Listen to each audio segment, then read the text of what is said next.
Maka di sini ada gambaran pada kita yang pertama, kalau antum sedang dibimbing oleh Allah menuju kedudukan yang tinggi, maka sadarlah teman-teman, saat yang bersamaan antum tidak akan sunyi dari rintangan-rintangan sekitaran.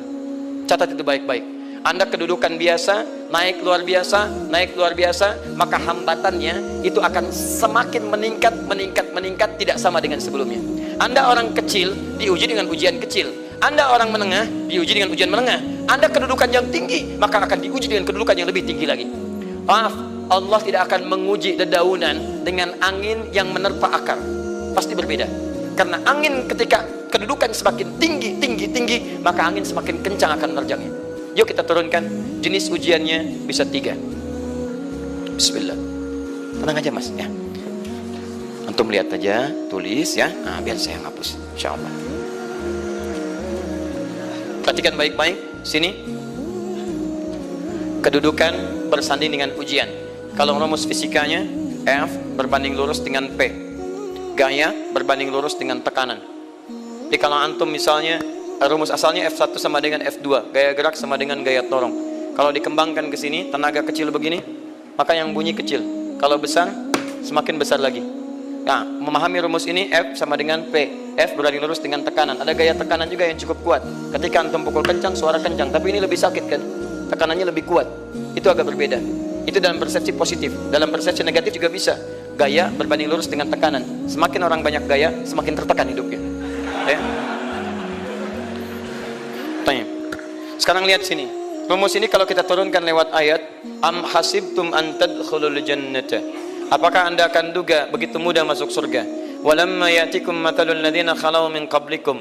Sementara Allah belum menguji Anda seperti orang dulu yang dijamin surga mendapati ujian. Apa jenis ujiannya? Ini manhaj hidup kita dan kita berhenti di sini. Maaf, saya mungkin hanya 5 ayat dulu untuk hari ini ya. Massatuhumul ba'sa. Ujian pertama disebut dengan ba'sun. Jamaknya ba'sa. Ba'sa. Ini masih ringan. Misal, jarang ke masjid, sekarang mulai ke masjid. Begitu antum ke masjid, Allah kasih ujian sesuai dengan kadar niat antum. Kasih hujan gerimis. Ke masjid gak? Itu ba'sa. Begitu antum ke masjid, orang Arab katakan, nazil matar, turun hujan. La ba's, la ba'sa, la ba'sa. Gak ada masalah. La ba'sa, tidak ada masalah. Serap ke dalam bahasa Indonesia lewat labas. Labas lewat, ringan. Berarti kalau antum diuji dengan yang ringan, maka antum kadarnya masih ringan, akan dinaikkan kepada yang menengah. Akan yang menengah. Hati-hati betul. Kalau antum belum lulus yang di sini, maka antum akan terus sampai di sini, sampai lulus di sini. Sampai lulus. Antum mau berangkat ke masjid gerimis bisa. Tiba-tiba nggak jadi ya di rumah. Istri antum mengatakan, "Pak, kok nggak ke masjid? Hujan mah kan cuman gerimis." Takut teriak, masya Allah. Padahal antum misalnya belum kuat untuk berangkat. Maka antum akan terus diuji di sini. Lihat rumusnya, Quran surah kedua ayat 286. La yukallifullahu nafsan illa. Allah tidak akan pernah menguji seorang hamba di luar kadar kemampuannya. Jadi kalau antum masih ujian yang ringan, antum diberikan yang ringan. Antum naik menengah, diberikan yang menengah. Antum naik lagi level tinggi, diberikan ujian yang berat. Menengahnya disebut dengan darrun. Wad-darra, dari ba'sun jadi darrun. Jamaknya darra. Sudah menyakiti fisik, kena fisik, sudah melukai, hujannya makin deras ya. Kalau dalam kehidupan yang ini mungkin celaan biasa. Duh, sudah berubah ya, masya Allah. Sekarang jilbabnya sudah panjang, masya Allah. Duh, semakin panjang ya, yang ingin Batman ya, masya Allah, udah banyak. Begitu sudah mulai pakai cadar ninja, oh masya Allah. Dorra, sudah nggak enak ke fisik. Dorrun. Lihat rumusnya ya, lihat rumusnya baik-baik. Ini lebih menenangkan pada jiwa. Ketika Anda dalam level-level seperti ini artinya Allah sedang menaikkan iman Anda dalam level yang lebih tinggi lagi. Jadi ketika ada celaan menghunjam dalam lisan seseorang, sudah mulai menyakiti, itu sebetulnya pengakuan dari Allah lewat lisan orang itu bahwa Anda sedang diangkat keimanan pada tingkat yang lebih tinggi. Ada yang mengatakan, kamu kenapa sih pakai jilbab begitu? Yang biasa aja kali. Mah, yang iman biasa sudah banyak. Saya ingin menampilkan keimanan yang luar biasa. Supaya dengan iman itu saya lebih mendoakan mama. Saya menampakkan amalan-amalan. Mudah-mudahan pahalanya bisa buat mama. Masuk dengan bahasa yang baik. Masya Allah. Jadi kalau antum bisa melawan hal-hal demikian dengan bahasa yang indah, itu nyaman kepada jiwa. Kadang-kadang ada kalimat-kalimat yang tidak perlu pakai dalil, teman-teman sekalian. Kembalikan ke sini. Terakhir, wazulzilu zilzal. Zulzilu zilzal. Gempa, goyang. Dia ada ujian yang bisa menggoyangkan diri kita, membuat gempa hati kita. Antum sudah nggak kuat, kadang-kadang jalan sempoyongan, padahal nggak ada gempa di luar, cuman hati kita kayak kena goncangan. Diserang sana, serang sini, gak bisa tidur, gak bisa makan, tawarin ini susah, itu susah. Wazulzilu. Bahkan hatta yaqula Rasulullah walladzina amanu ma'ahu mata nasrullah. Sampai-sampai Rasul SAW, bahkan orang-orang beriman, bahkan yang setelahnya bisa mengatakan, kapan ini berakhir? Akan tiba masa Anda mengalami satu situasi sampai Anda mengatakan, kapan berakhirnya yang seperti ini? Serang, serang, serang. Perhatikan, jika Anda berada pada level ini, saya ucapkan selamat kepada Anda. Karena Anda akan diangkat pada kedudukan yang tertinggi di antara sekian ujian yang ada. Zilzal. Artinya Allah akan naikkan Anda pada derajat yang tinggi.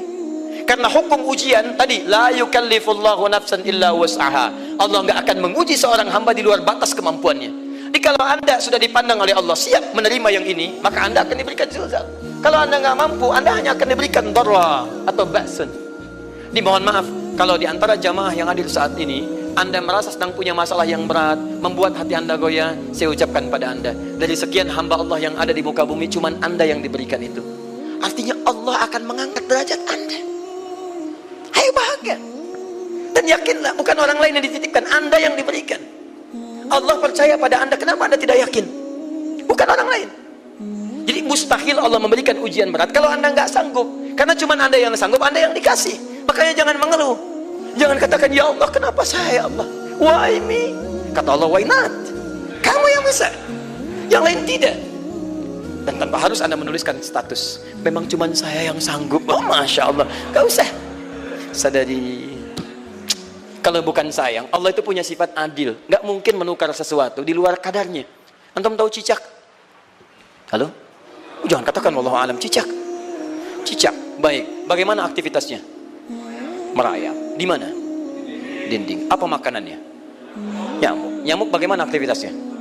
Terbang. Pertanyaan saya, di mana keadilan Allah menjadikan makhluk yang merayap makanannya terbang? Kalau nyamuk masuk kategori pertama tadi, pintar dan tahu dirinya pintar, jadi mainan cicak. Cicak, ayo tangkap. Cicaknya cuma merayap, dianya terbang. Beruntungnya nggak ada nyamuk yang jenius. Tapi yang paling hebat, perhatikan bagaimana lisan orang tua kita menanamkan kalimat-kalimat untuk menanamkan tauhidullah subhanahu wa ta'ala. Cicak-cicak diam-diam merayap. Perhatikan, yang Allah tuntut pada cicak, merayap kamu. Walaupun cuma diam-diam. Lihat baik-baik, diam-diam merayap. Datang seekor, Masya Allah, ketika dia merayap, nyamuk datang. Lihat, bukan cicak mendatangi nyamuk, tapi nyamuk mendatangi cicak. Kalau cicak tidak merayap, mustahil nyamuknya datang. Allah hanya tunjukkan, kamu merayap ya, nyamuk datang. Sekalipun dia merayap, cuman diam-diam, nyamuknya datang. Jadi hukum Allah itu kalau dipatuhi, nikmat kehidupan. Cicak gak merayap, nyamuk gak datang. Cicak merayap, nyamuk datang. Datang seekor nyamuk. Setelah itu, silahkan. Jadi kalau kita teman-teman ikuti hukum Allah, mau berat, alhamdulillah, mau ringan, alhamdulillah, ya mau sedang, alhamdulillah. Begitu diangkat, artinya ada pengakuan dari Allah, iman kita akan diangkat. Cuman bahasa Nabi Ya'qub alaihissalam kepada Yusuf alaihissalam, mesti ada persiapan dalam mengatasi itu semua. Tidak cukup hanya mendiamkan saja. Maka kata Nabi Ya'qub, jangan kisahkan dulu, bikin dulu pemetaan-pemetaan untuk mudah mengatasi itu semua. Ini poinnya. Anda harus punya rencana. Maka Nabi Ya'qub menyiapkan, bekali dulu ini, siapkan itu. Kalau ambil ke aspek teori untuk kita sekarang, tafsir dari ini untuk menyelesaikan solusi di Quran surah kedua ayat 214 tadi, maka jawabannya ada di Quran surah ketiga ayat 142, paling kiri sebelah atas. Ini kanan sebelah bawah, ini kiri sebelah atas. Dan awal ayatnya dibuka dengan kalimat yang sama. Perhatikan, Al-Baqarah ayat 214 kalimatnya menggunakan am hasibtum an tadkhulul jannah. Ali Imran 142 am hasibtum an tadkhulul jannah. Yang Al-Baqarah itu ujiannya, walamma ya'tikum mathalul ladzina khalau min qablikum masathumul ba'sa wad-dharra waz-zulzilu. Yang Ali Imran itu solusinya. Am hasibtum an tadkhulul jannata wa lamma ya'lamillahu alladhina jahadu minkum wa ya'lamas sabirin. Saya tutup sampai sini dulu. Teman-teman perhatikan, walamma, sedangkan Allah ya'lamillahu alladhina jahadu minkum, belum melihat kesungguhan Anda untuk mengatasi berbagai persoalan kehidupan itu. Kalimat jahadu akar katanya dari kata al-juhdu, serius, sungguh-sungguh. Jadi kalau persoalan Anda ingin segera selesai, Anda mesti serius. Hei yang sedang kuliah, kalau mau cepat selesai kuliahnya, serius belajarnya, pahami dengan baik. Kalau Anda nggak pernah serius, bagaimana bisa menyelesaikan pelajaran dengan baik? Hei yang sedang berumah tangga, kalau ingin baik rumah tangganya, serius dalam berumah tangga, keluarkan hukum-hukum Allah, terapkan dalam kehidupan rumah tangga, Anda akan mendapatkan manfaatnya. Hei yang sedang berbisnis, serius dengan pekerjaan, karena hanya orang serius yang bisa menghasilkan kekayaan-kekayaan yang terbaik. Serius dalam ibadah, karena ibadah melahirkan keberkahan dengan kekayaan yang Anda dapatkan dari titipan Allah Subhanahu wa taala. Ayo serius. Al-juhdu dibagi 3 bagian. 1, serius dalam merencanakan, disebut ijtihad namanya. Bikin rencana. Misal, maaf, tadi dalam keluarga, kalau diambil kedudukan Yusuf alaihissalam, antum tempatkan itu pada porsi pertama sebagai target. Misal, Yusuf diberikan kedudukan oleh Allah. Bagaimana anak saya punya kedudukan walaupun tidak sama dengan Yusuf alaihissalam? Cari, rencanakan, buat pemetaan. Di masa depan anak saya mesti punya kedudukan. Apa? Kalau dalam kedokteran, kedudukan dokter yang terbaik. Kalau dalam bisnis, pengusaha yang terbaik. Misal, kalau dalam pemerintahan, jangan tanggung-tanggung, jadi presiden, jadi itu. Anda turunkan kemudian pendidikannya dari situ. Ijtihad direncanakan. Masuknya lewat sini, lewat sini, lewat sini, lewat sini. Seperti kemudian, maaf, Hannah dengan Imran rahimahumullah merencanakan hasil yang terbaik untuk Maryam, bahkan sejak dalam kandungan. Quran surah ketiga Ali Imran dari ayat 35 sampai 37, paling kiri pertengahan sampai bawah. Itu qalat imra'atu Imran rabbi inni nazartu, bahkan nazartu ma fi batni muharrara, saya bernazar anak saya yang lahir ini akan punya kedudukan dekat dengan Allah Subhanahu wa taala. Di sejak bayi direncanakan mau jadi apa. Setelah itu apa? Jihad itu kesungguhan dalam mempraktekkan, mengaktualisasikan konsep yang sudah dibuat. Jangan sampai cuman berdoa tapi doanya tidak disandingkan dengan ikhtiar, nggak nyambung. Makanya ketika lahir ada jihad dengan doa. Falamma wada'at faqalat rabbi inni wada'tuha untha, ayat 36-nya. Wallahu a'lamu bima wada'at wa laysa dzakaru kal untha. Lihat, wa inni sammaituha Maryam wa inni u'idzuha bika wa dzurriyyataha minasyaitonir rajim. Doa. Setelah berdoa apa? Teruskan bagian akhirnya ayat 37-nya. Maaf teman-teman, tidak cukup dengan doa. Karena Maryam masih dekat dengan Allah, punya kedudukan, dia mesti dirawat oleh orang yang paling saleh. Cari Nabi Zakaria, orang saleh, mesti merawat. Tempatnya masih netral dari keburukan, bikin mihrab. Jadi tempat dibuatkan, orang soleh merawat, doa dipanjatkan, doa berbanding lurus dengan ikhtiar. Apa yang terjadi? Ayat 37-nya. Fataqabbalaha rabbuha biqabulin hasanin wa ambataha nabatan hasana. Maka Allah Subhanahu wa taala menerima usaha orang tua ini. Doanya diterima, ikhtiarnya diterima. Jadi kalau antum mengambil ayat tadi, diterapkan dalam kehidupan, rencanakan teman-teman sekalian. Anak mau sekolah di mana? Mau jadi apa? Turunkan ke bawahnya. Oh, dia mau jadi dokter yang hafal Quran, turunkan. Pendidikannya di sini sampai paling kecilnya. Siapa gurunya yang dekat dengan Allah? Sekolahnya yang menjauhkan dari hal-hal keburukan. Sampai satpamnya soleh, securitynya soleh, koperasinya orang-orang soleh, gurunya orang-orang soleh. Hadirkan. Kalau ikhtiarnya sudah nyambung dengan doa, maka fataqabbalallah, taqabbalaha rabbuha. Diterima Maryam, antum diterima. Di kadang-kadang yang nggak nyambung nih begini, doanya nggak nyambung dengan ikhtiar, itu masalahnya. Ya Allah, mohon ya Rabb, jadikan anak saya rajin sholat, hafal Al-Quran, tapi ditempatkan di sekolah yang tidak pernah mengajarkan sholat, nggak nyambung. Ditempatkan di tempat yang tidak pernah mengajarkan Quran, tidak nyambung. Nggak ada kesamaan di situ. Maka Nabi Ya'qub alaihissalam memberikan gambaran kepada anaknya, nah, kamu akan punya kedudukan begini, hati-hati, setiap ada kedudukan akan ada rintangan, kamu harus punya rencana untuk merencanakan solusi-solusi terbaik untuk itu. Kemudian yang terakhir, ini yang paling hebat, mujahadah, perjuangan melawan emosi. Karena tidak sedikit tantangan itu, maaf, yang berat itu bukan menghadapi fisiknya, tapi menghadapi diri kita sendiri. Mau ke masjid, malas, itu yang susah dihadapi dibandingkan dengan hujan. Hujan ada payung, malas mau pakai apa?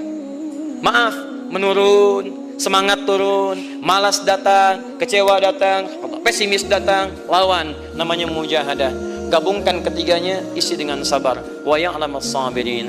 Manhaj itulah yang diberikan kepada Yusuf sehingga Yusuf nanti mengalami tahapan-tahapan kehidupan sampai dengan beliau mencapai puncak tertinggi, disebut kemudian menjadi Al-Aziz, dan disitulah kemudian terbukti mimpinya setelah 40 tahun atau 80 tahun disebutkan dalam satu riwayat, maka terbuktilah mimpi ini punya kedudukan bapak ibunya beserta saudara-saudaranya sujud di hadapan Yusuf alaihissalam. Teman-teman, ini baru 5% dari pengajaran yang ada di surah Yusuf. Masih banyak hal yang lainnya. Bagaimana ketika mohon maaf bertemu dengan saudaranya. Saya kasih bocoran sedikit. 10 orang rapat di satu tempat untuk mencelakai Yusuf. Setelah mereka menyimpulkan bapaknya itu lebih perhatian kepada Yusuf. La Yusufu ahabbu ilaina. Yusuf itu lebih dicintai dibandingkan kita pada diri bapak kita. Bapak kita salah nih. Bapak kita salah. Masya Allah. Bapak kita sesat nih. Ya, inna abana lafi dhalalim mubin. Bapak kita sesat banget nih. Salah bapak nih. Ya harusnya kita yang dicintai, kita lebih kuat. Wa nahnu usbah, kita lebih hebat dibanding dia. Rapat teman-teman. Yang hebat begini, 10 orang rapat. Diajukan usulan untuk membunuh Yusuf. Saya mau tanya pada antum, kalau 10 orang rapat, 9 mengusulkan A, 1 mengusulkan B, kira-kira yang diterima secara quorum 9 atau 1? 9. Ini bisa tertukar.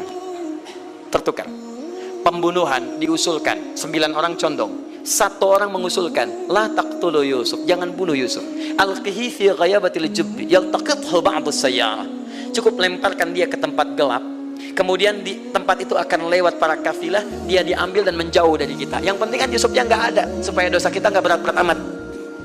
Yusufnya ambil, itu kan tujuan kita. Lihat baik-baik, biasanya setan kalau sedang melakukan sesuatu itu nggak akan nanggung, nodong bisa pembunuhan, lempar bisa perampokan. Tapi ini yang aneh, kenapa 9 orang yang untuk membunuh itu tiba-tiba belok menyepakati rencana yang pertama?